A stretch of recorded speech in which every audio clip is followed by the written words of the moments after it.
So I've moved on to doing some refining of these details now that all the roughing is done on both these stocks. And what I'm doing is I'm working the wood down so it's flush with the metal. I'm working wood and metal together at the same time. And what I'm doing is I'm just gradually working my way down to finer and finer grit files right at the minute.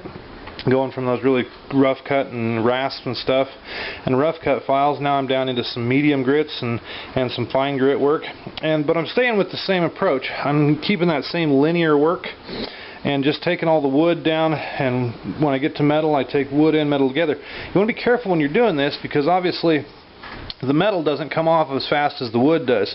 So if you try and work this too aggressively, you'll end up lowering the edge of your wood below the edge of your metal. So you want to be really careful and make sure you work the metal more than you're working the wood, because the metal cuts slower. So just want to take your time and work this down with files and get down to some fine files.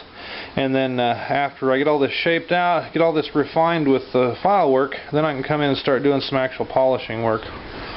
And I'm doing the same thing up here at the tang. I filed it off to where it was close to flush, and then I started shaping it over to match the contour of the top. And see if you can see this here. You can see this spot right here, a little spot there and there. Those are still a little low below the edge of the metal. So I'm working this the same way. I am working it lengthwise with the length of the stock and taking it down like this.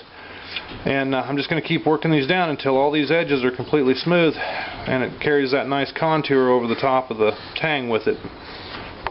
Once I get these spots worked down, then I'll start working on the lock panels and side plates and working my way back through the wrist and whatnot. And then when I get all this done this direction towards the butt, then I'll move forward and do the same thing, work my way from the front of the locks out and flip it over and do the same underneath down to the trigger guard and the trigger plate, working it down until it's all smooth and flush to the wood and metal fit, and that the contour is all match and run smooth all the way down from end to end. And then the last thing I'll do is I'll come in and take these lock panels down and get them flushed up with the locks, and then maybe do a little bit of, you know, shadow work and stuff around the edge of the lock panel. So that's where I'm at. I'm just going to keep working at this stuff. At the same time I'm working this wood and metal to fit, I'm also taking some of the metal to metal fit here. Eventually that's got to be done anyways, and I'm right in this area, so I might as well work on it at the same time. So I'm continuing to refine these edges down and get everything tied in nice, but I wanted to show you some areas that are kind of tough to work on and things you really need to be aware of that are different from on a double rifle than they are from a single shot. On a single barreled rifle, your width from the locks through the wrist really isn't much different. It doesn't really widen out that much. A little bit, obviously. Most of them are a little wider at the lock panel, and then it transitions back down to your barrel just a little wider than your barrel width. So it's not a really big deal on a single shot rifle through this section because the width isn't that wide. You can make these transitions pretty smooth and they're fairly comfortable. On a double rifle though, because you have so much extra width out here, these transitions right through here, particularly where your finger has to go to get to the trigger, you have to make these transitions a little exaggerated. You have to you can't undercut them, but you have to make it a fairly deep transition from here to there so that your hand is comfortable when you're shooting this. Pulling the triggers, his finger is laying into basically a groove here almost. Like I said, you can't undercut it like you would a finger notch, so to speak, but you can take this transition down quite a bit, and you can exaggerate it quite a bit and make it so that it's more comfortable. Same thing goes at the front of the lock panel. The transition from the front of the lock panel down to the entry pipe, down here at the entry pipe, your forearm's going to be nearly round, ovalish shape, I guess. But the farther you get back and the closer you get to the lock panels, it's going to flatten out. It's going to flatten out quite a bit and be almost flat up here. There's going to be almost no round to this in this section because it's just too wide. If this were a single shot, of course, you'd be able to make this forearm virtually oval shaped, and you know, it'd have a real comfortable feel to it. So on a double rifle, you have to kind of exaggerate these transitions just a little bit. You can't go too much though. If you go too much, optically, the way it looks and appears will look really strange, because if you transition too fast in this section, it'll look like the stock is undercut. Once it's stained and has a finish on it, it'll look like it's undercut, and you don't want that. You want to carry the nice clean lines. So these transitions here are a little tricky to do. You just got to keep working them down, step back and look at it every so often, see how it looks to the eye, and then of course the round shape, you just got to work that out the same way I've been showed you everything else. Is it's basically like if you were draw filing, you want to work it in linear strokes so that it carries that radius both directions and keeps it a nice smooth transition with no convex or concave spots in it. So it's kind of like draw filing. You just work it the long ways with the stroke, and you just keep working these down. One other thing to be careful of is where the wedge key is. That tab is underneath of a entry pipe, of a ramrod pipe, and so that tab's sticking down there quite a ways. There really isn't a lot of wood in here between the bottom of that slot where your wedge key goes and the outside of your stock. So you want to be careful taking this down, that you don't get into that slot there that's in there and expose that metal tab. So just want to be careful of these spots, and you just want to work these transitions down. And like I said, I just keep going to finer and finer files and taking them down a little at a time with round files or flats or half rounds, whatever I need to get the right contour and the right shape. But I mostly work all of this in linear directions so that everything's running with the structure of the wood and keeping the shape linear to the overall appearance, so that everything tapers the right way and contours in the right way. All that noise in the background on this video, that's my audience. That's my shop dog Bridget. She's got a nice big fenced yard out here that she's allowed to run in. Only problem is she's a working dog, obviously, and we've got goats, and so if I don't keep her on a chain, and she's got a cable strung between my shop and a shed, it gives her about a 150-footer run. If I don't keep her on a chain, she jumps the fence and she goes and herds up all my goats and puts them in the shed and won't let them out. So that's all the noise, is her dragging the chain back and forth. So I've got these stocks, both of them worked down to where all the edges are cleaned up. All the wood is just barely proud of the metal, so that when I start sanding this, it'll sand right down to metal surface. All the plane and file marks and rasp marks and stuff are pretty much taken out of the stocks. I've got them down to basically a medium to fine file finish right now. And I've done this to both stocks. So now I'm at a point where I need to inlet the last few parts on these. The escutcheons on each side for the wedge, forearm wedge, and then the triggers. I'll have to inlet for those, and then reassemble the locks and do all the final fit up on the triggers so that the triggers engage the sears properly. But I'm going to start right here with the escutcheons on each of these, and same basic deal. You want to draft these edges so that they're beveled in towards the bottom of the work. That way you get a nice clean tight fit. You can bend and shape these a little bit. You'll notice this rocks just a little bit, so what I'll do is I'll bend this just a little bit, get a little better fit to match the contour. And then I'm going to inlet this down in there until it's just a little bit proud of the surface, and then I'll file finish it so that the metal comes down right to wood surface, and that way it comes down to a nice clean perfect fit. And that's just a matter of, inlet it just slightly shallow and then file it off.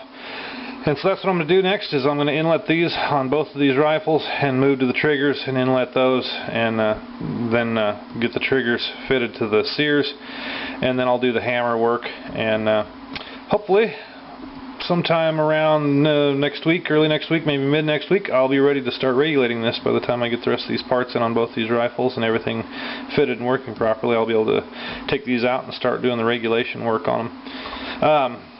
The reason I don't finish these up and sand them and do all that before I do the regulation work is because the muzzles have to be heated up and adjusted, and the solder and the wedges and stuff moved, and so there's no point in doing a ton of cleanup on all the wood and metal until I get everything set in place where it's going to be finalized. But it's down to a point now where it's really down to just final finish work, other than the inletting I have to do. The wood and whatnot's down to sanding and scraping, so it's not going to change the weight or dimension of the wood any, not enough to affect regulation anyways. So I choose to do regulation once I'm down to this point and get the rest of the parts in. So that's where I'm at for now. I'll get all this stuff inlet and I'll show you how it looks when I get it all modified and the hammers modified and stuff. And hopefully that'll be the end of the week video, and we'll go from there. Got to kind of cut my hand here so that the reflection from the light doesn't ruin the chance of you guys seeing this. But I've got the escutcheons inlet, and you can see there's some screws in there, and they're yellow, they're brass. When I do this, when I fit these and file them down and get them inlet like this and file them off, I like to use brass screws in these for doing the fit up work. Reason is these are so small and so shallow that occasionally I break one, and it's a lot easier to drill out a brass screw than it is to drill out a steel screw.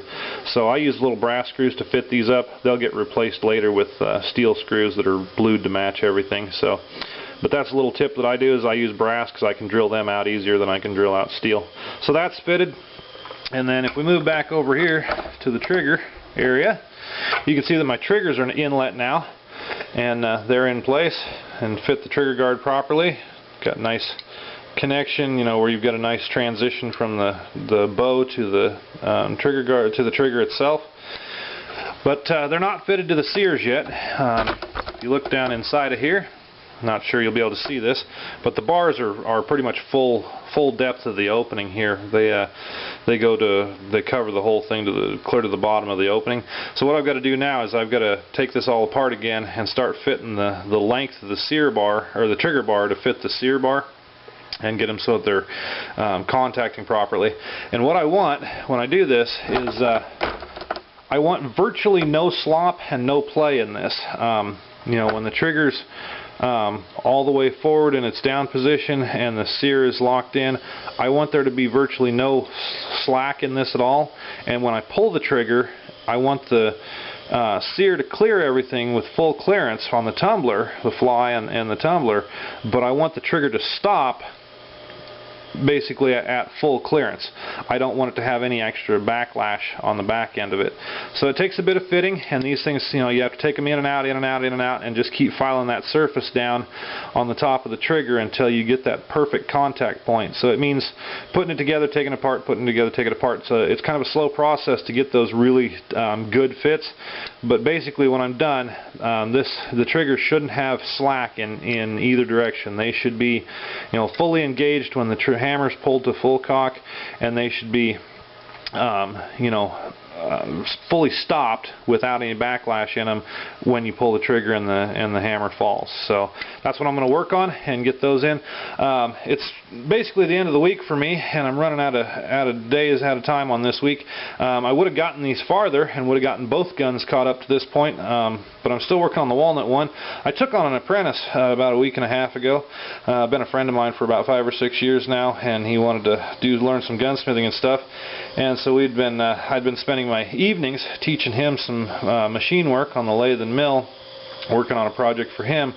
Well, he broke his truck this week, and ended up stripping a nut on his hub, and when he went looking for replacement parts, apparently they don't make that part anymore.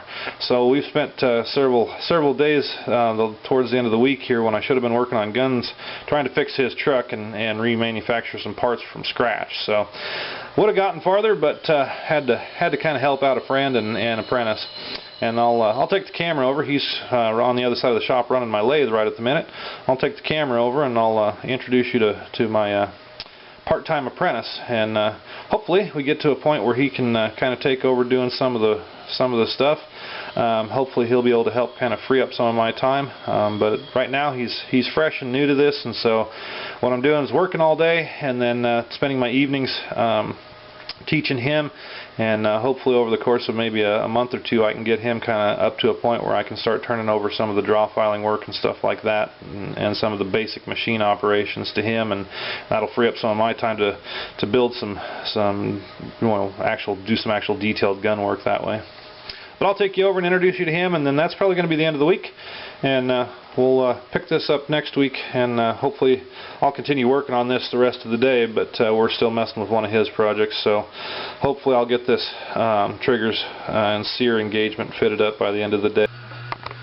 So this is Clay. He's my part-time apprentice right at the minute. He comes out in the evenings, and we're doing some basic gun work, teaching him to run the lathe and the mill a little bit, and he's got a little pistol project that we're starting on that he wanted to try and get built.